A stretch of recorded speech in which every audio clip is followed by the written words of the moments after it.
Et bonjour à tous, je suis Mickaël Vallée, bienvenue sur l'âme des prénoms. Aujourd'hui, eh bien, ça y est, un nouveau jour s'est levé, une nouvelle énergie est avec nous, un nouveau patron. Nous sommes aujourd'hui le 31 mars et nous sommes à la Saint-Benjamin. Benjamin, du coup, est un prénom qui va porter en priorité en fait des programmations familiales. On est sur de la retransmission. Et donc, c'est un prénom qui va être assez lourd de responsabilité. Là, on est vraiment sur des très très fortes en fait responsabilités familiales parce que dans ce prénom Benjamin, eh bien, il y a déjà cette notion d'être le second. Et donc, en termes d'ego, c'est pas très pratique de porter un prénom justement qui dit eh bien qu'on est potentiellement l'éternel second. Et donc, on peut développer justement une forme d'ego mal placé parce que à un moment donné, eh bien, il faut prouver aux autres nos compétences, nos capacités, etc., etc. Alors que, en vérité, un Benjamin est là simplement pour comprendre qu'il n'est pas là pour être l'éternel second, c'est que dans les mémoires, il voulait toujours être le premier, quitte à saboter les autres, quitte à écraser les autres, à leur marcher dessus. Il y a certaines personnes qui font ça aussi dans cette vie-là. Les Benjamins, forcément, rencontreront des gens qui seront comme ça, peut-être souffriront eux-mêmes de ça de par ces fameuses mémoires karmiques, comme vos ancêtres ont vécu des choses comme ça. C'est un prénom qui possède justement un ego mal placé dans les mémoires. Et c'est pour ça que Benjamin maintenant est un prénom qui porte justement un symbole d'humilité très très fort.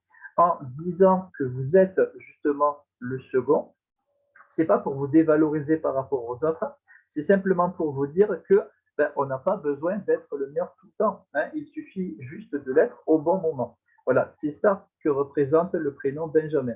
Et là, ce coup-ci, je l'ai bien dit. C'est cool. Benjamin, voilà. Pourquoi est-ce que c'est un prénom qui porte aussi donc, des lourdes responsabilités familiales. Donc, dans les programmations, ça ne veut pas dire que c'est le cas en vrai. Pourquoi? Parce que Benjamin commence par Ben. C'est une consonance orientale qui signifie fils de. Donc, fils de jamais, on va dire. Et donc, par rapport à ça, eh bien, par rapport à cette notion de fils, c'est là que se situent justement les retransmissions familiales. En sachant que dans les familles, on a toujours tendance à penser que les ancêtres sont porteurs de traditions et que justement ces traditions, il faut continuer à les retransmettre sous peine à un moment donné, et bien que la famille parte en cacahuète. Eh bien en fait, cette croyance est totalement fausse parce que c'est justement en retransmettant des traditions qui, au fur et à mesure, au fil du temps, certaines traditions vont devenir limitantes. Certaines aussi vont devenir obsolètes.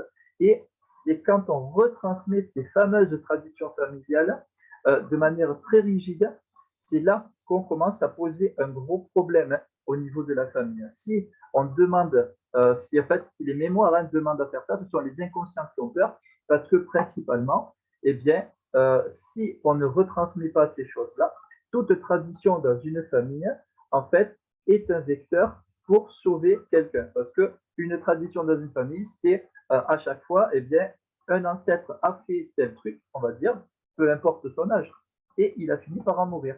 Et donc, on va créer une tradition qui va permettre de sauver les descendants.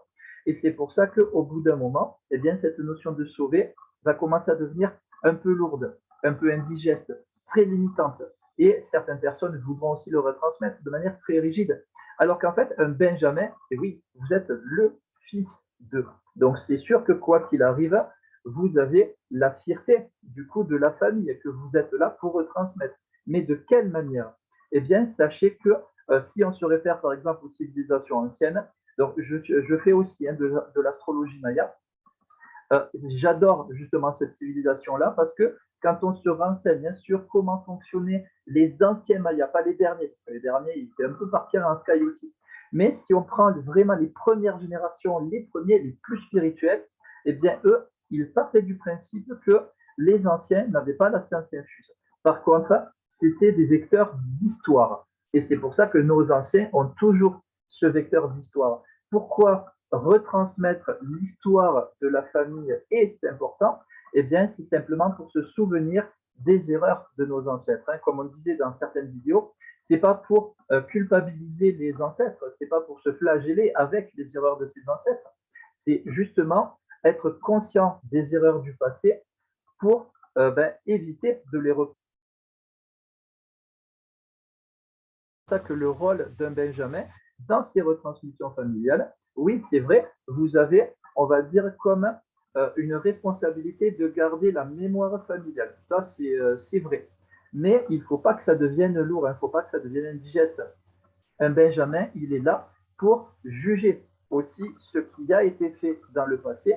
Pareil, non pas pour culpabiliser les ancêtres, mais pour se dire qu'est-ce qu'il est bon de retransmettre aux générations futures, qu'est-ce qu'il est bon d'arrêter maintenant parce que ça commence à limiter certaines personnes dans la famille. En fait, c'est cette responsabilité-là que Benjamin va porter. Et voilà, et il y a d'autres sonorités. Hein. Là, c'est vrai que Benjamin, hein, si c'est un prénom, on peut en parler pendant des heures et des heures et des heures. Il y a certains prénoms qui sont comme ça parce qu'ils ont une grosse histoire. Hein. Benjamin est aussi un prénom biblique en plus. Et donc, en termes spirituels, ça donne justement cette pulsation, on va dire, d'énergie de thérapeute complètement, extrêmement poussé, en fait. Hein. C'est ça qui va bien. Hein. Dans Benjamin, justement, il y a aussi le EN de Ben qui veut dire soleil. Hein, là, on est sur des consonances orientales plus japonisantes, plus Japon-Chine que Moyen-Orient. Donc vraiment, le prénom Benjamin, en termes d'énergie, se situe vraiment de ce côté-là, hein, Moyen-Orient, Orient, tout ça, etc. Et il y a justement le N d'un côté et le mais de l'autre. Le mais, eh bien, qu'est-ce que ça veut dire? C'est la main. Hein. Voilà. Ça veut dire que dans le passé, un Benjamin, de manière individuelle, ce coup-ci, parce que oui, hein, effectivement, hein, un prénom donne justement aussi des mémoires individuelles, un prénom donne aussi des mémoires familiales. Et donc, là, on était sur un plan totalement familial. Maintenant, sur un plan individuel, eh bien, un Benjamin porte aussi, on va dire dans le passé, un ego qui a été mal placé. Et donc, au final, c'est quoi le principe de l'ego? Hein? C'est simplement bien, une identification. C'est je vais, moi, par exemple, m'identifier à moi-même. Et je peux faire ce que je veux dans ma vie, je serai tranquille. Parce que justement, je vais avoir un ego équilibré avec un travail, justement, de garder ma propre humilité. C'est ça l'avantage de toujours garder cet ego équilibré. Quand je garde cet ego équilibré, ben, à partir de là, je vais aussi faire attention en termes de respect d'être égal aux autres, ni supérieur ni inférieur, égal. Voilà. Et là, je possède ce que j'appelle en fait un ego équilibré. Quand on a un ego mal placé, c'est qu'à un moment donné, on a fait des choses, on a mis des choses en place et on s'est servi en fait de ces choses-là de manière très inconsciente au départ pour se valoriser, mais dans la survalorisation parce qu'il y avait une blessure en amont. Ou alors pour me dévaloriser parce qu'il y avait aussi une blessure en amont. Hein, il y a toujours une blessure, quoi qu'il arrive, dans toute forme d'ego mal placé, se situe toujours une blessure à un endroit. Et c'est pour ça que quand on est conscient, eh bien pareil, on ne va pas se culpabiliser de ça, mais simplement aller rechercher quelle est la blessure, nettoyer, soigner cette blessure, et ensuite, hop, l'ego redevient bien placé. Et donc, dans cet ego mal placé, il y a plusieurs formes d'identification. C'est, je vais m'identifier à ma vie, du coup, et donc ma vie se situe où? Est-ce que c'est à l'intérieur de moi? Ou est-ce que c'est, par exemple, comme on disait dans une vidéo avant, dans ma maison? Est-ce que ma vie se situe dans mes voitures? Est-ce que ma vie se situe, par exemple, dans mon métier, dans mes passions? Voilà. Et à partir de là, eh bien, ça peut devenir des addictions. Parce que justement, ma vie se situe à l'extérieur de moi. Et donc, si à un moment donné, j'arrête ce truc-là, par exemple, eh bien, je peux me sentir perdu. Alors que non, même si je perds ma maison, par exemple, je peux me sentir perdu à partir du moment où ma vie se situe à quelque chose d'extérieur à moi. Si je perds cet extérieur, eh bien, moi, je suis plus rien. Et donc, je vais être là et je vais être d'abord stoné. Hein, je vais être, voilà, je ne sais pas trop quoi faire, je vais être en état de sidération.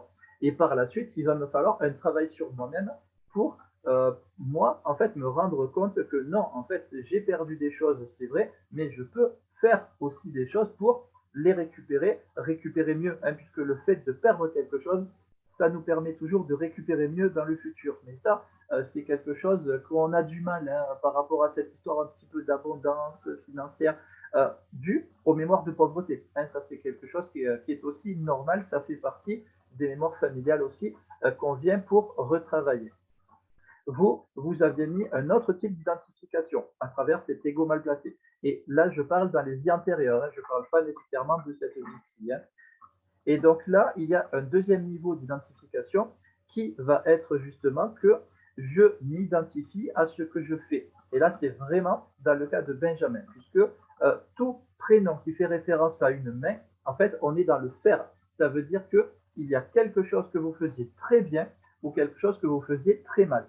Associé à un Benjamin, entre cette sonorité N qui signifie soleil et la main, eh bien là, on est sur quelque chose que vous faisiez très bien et forcément, vous étiez reconnu pour cette chose que vous faisiez très bien. Et c'est là où l'ego a commencé à devenir mal placé, où vous avez commencé à vous identifier à ce que vous faisiez.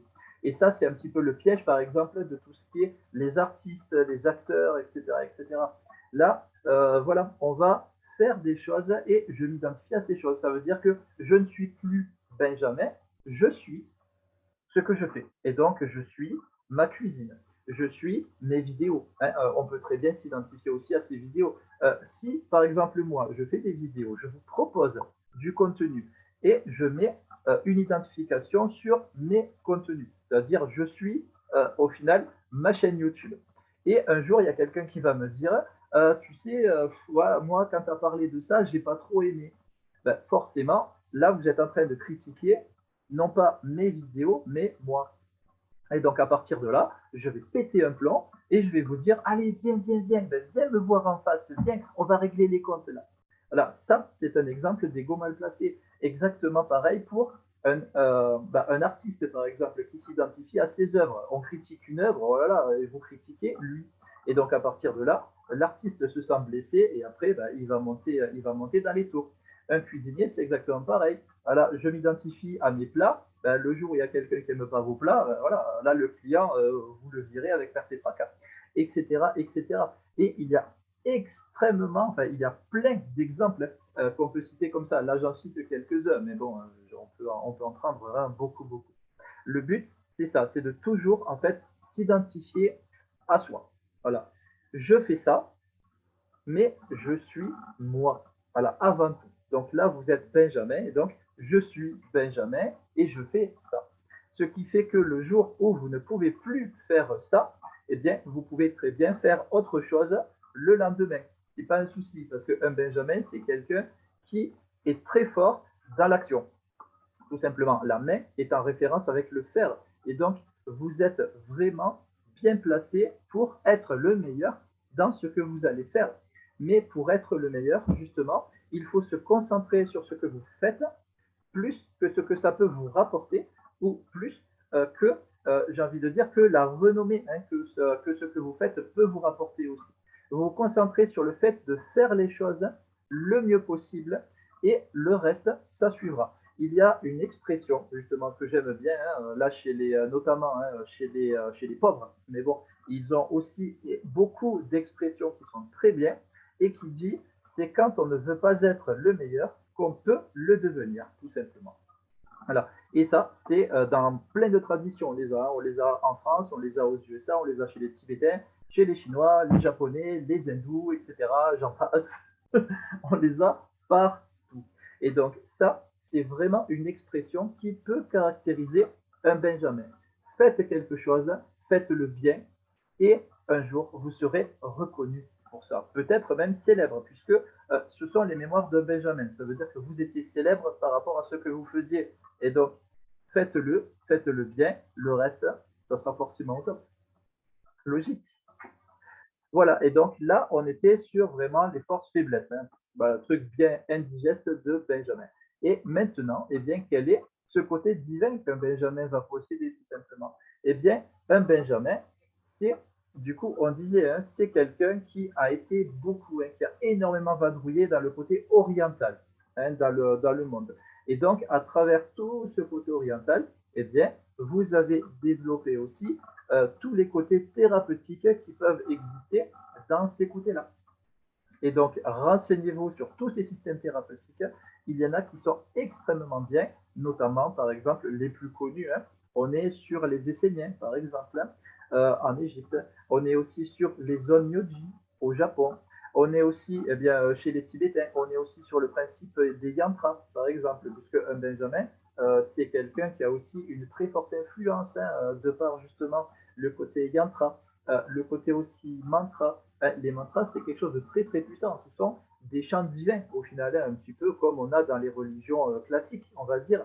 Mais les mantras ont une saveur particulière, on va dire, parce que les mantras, au final, là, ce sont des gens qui ont cherché à retransmettre ces fameux mantras depuis l'origine de ces mantras-là. Dans les autres religions, ils ont été un peu transformés et donc forcément, l'énergie première, l'énergie divine, a été un peu édulcorée. Alors qu'au niveau des mantras, donc tout ce qui est tibétain, bouddhiste, taoïste, tout ce côté-là, là, par contre, ils ont vraiment gardé l'énergie d'origine, cette énergie divine, au final, que les anciens maîtres possédaient et qu'ils retransmettaient. Au final, Benjamin, c'est aussi un prénom de retransmission. Et donc, vous êtes un très bon thérapeute avec une capacité divine extrêmement forte, extrêmement poussée. On est sur quelle est la teneur de votre énergie. Et bien, juste l'énergie que vous dégagez peut soigner des gens. Certaines personnes se servaient aussi de l'énergie pour faire repousser des membres. Hein. On a eu l'exemple, par exemple, de Jésus et aussi des Bouddhas. Hein. Il n'y a pas que Jésus qui a le monopole de faire repousser les membres coupés, par exemple. Il y a aussi énormément de prophètes qui le faisaient. Votre énergie fait ce que vous souhaitez. Hein, c'est ça le principe de Benjamin. Et on va s'arrêter là parce que sinon, voilà, on pourrait encore en parler pendant des heures et des heures et des heures. Et ben voilà, je vous remercie beaucoup. J'espère que ce prénom vous a plu. N'oubliez pas que si eh bien, vous souhaitez approfondir votre prénom, vous pouvez me contacter et je vous aiderai à travers le décryptage de votre prénom et de votre date de naissance. En attendant, je vous dis à demain pour un nouveau prénom, un nouveau tour des prénoms. Bye bye à tous.